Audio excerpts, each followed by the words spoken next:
একটি সিক্রেট মশলা দিয়ে মাত্র 10 মিনিটেই তৈরি করে নিতে পারবেন এই সুস্বাদু আলুর দম। রাধে কৃষ্ণ বন্ধুরা, আমি টুলটুল, আর এই টুলটুলের রান্নাঘরে আপনাদের সবাইকে স্বাগত।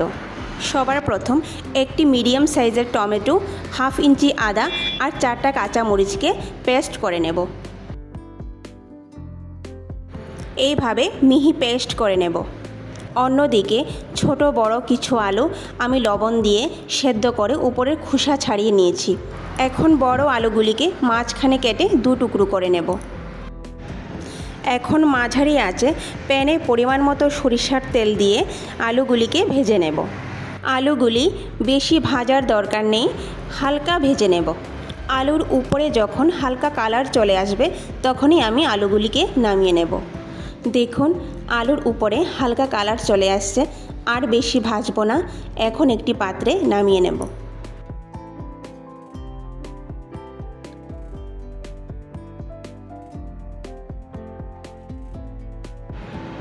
ওই তেলে আরও 1 বড় চামচ সরিষার তেল দিয়ে ভালো করে গরম করে নেব। এখন মাঝারি আঁচে একটি তেজপাতা, 3টে লবঙ্গ, অল্প দারুচিনি আর 2টা এলাচ এইভাবে ফাটিয়ে দিয়ে দেব। তারপর হাফ চামচ থেকেও কম গোটা জিরা ফোড়ন দিয়ে দেব। তারপর এই গোটা মশলাগুলিকে আমি 30 সেকেন্ডের মতো একটু নাড়াচাড়া করে নেব। তারপর আদা, কাঁচামরিচ আর টমেটো পেস্ট দিয়ে দেব।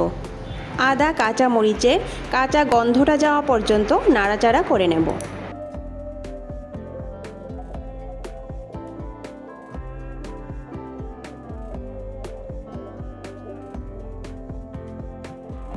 সামান্য হলুদ গুঁড়ো দিয়ে দেব। হাফ চামচ পরিমাণ লঙ্কা গুঁড়ো দিয়ে দেব। বাস এতটুকুই মশলা দিয়েছি, এখানে আর কোনো মশলা অ্যাড করব না। এখন ভালো করে একটু নাড়াচাড়া করে নেব। যে মিক্সি জারে মশলা পেস্ট করেছিলাম সেই মিক্সি জারটা ধুয়ে হাফ কাপ পরিমাণ জল দিয়ে দেব। তারপর ভালো করে নাড়াচাড়া করে কম আঁচে 5 মিনিটের জন্য ঢেকে রাখব। এই দিকে আমি 2 চামচের মতো টক দই নিয়েছি, সেটা ভালো করে ফেটিয়ে নেব। ফিরে আসলাম 5 মিনিট পর। দেখুন, মশলার উপরে তেল উঠে আসছে। মাঝারি আঁচে একটু নাড়াচাড়া করে নেব। তারপর যে টক দইটা আমরা ফেটিয়ে রেখেছিলাম সেই টক দইটা দিয়ে দেব। টক দই দিয়ে অনবরত নাড়তে থাকব, আর ততক্ষণ নাড়তে থাকবো যতক্ষণ না মশলা ভালো করে কষে উপরে তেল উঠে আসছে। 1 থেকে 1.5 মিনিট এইভাবে নাড়াচাড়া করলে দেখবেন মশলা ভালো করে কষে গেছে আর উপরে এইভাবে তেল উঠে আসছে। তারপর ভেজে রাখা আলুগুলি দিয়ে ভালো করে মিশিয়ে নেব। মাঝারি আঁচে আলুগুলি ভালো করে মশলার সাথে মেশানোর পর এখানে আমি 1 গ্লাস পরিমাণ ফুটানো গরম জল দিয়ে দেব। খুব বেশি জল আমি এখানে ব্যবহার করব না, যেহেতু আমাদের গ্রেভিটা সেমি গ্রেভি হবে, সেই জন্য আমি এখানে 1 গ্লাস পরিমাণে জল দিয়ে দেব। স্বাদ অনুযায়ী লবণ দিয়ে দেব। লবণ দিয়ে ভালো করে নাড়াচাড়া করে 5 মিনিটের জন্য মাঝারি আঁচে ঢেকে রাখব।